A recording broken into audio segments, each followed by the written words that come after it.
സീനാമല താഴ്വരയിൽ അന്ന് മൂസാ നബിക്ക് റബ്ബിന്റെ ആജ്ഞ, കാലിലെ ചെരിപ്പുകൾ മാറ്റിക്കയറുക, പാവനമാം ജബൽ ആദരിച്ചിടൂ.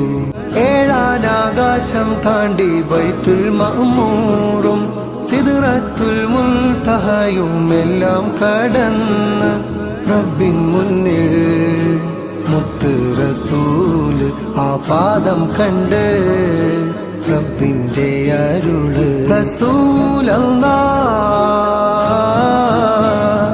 റസൂലല്ലാഹ് അരികെ വരൂ, തിരുപാദുകം ധരിച്ചേ വരൂ.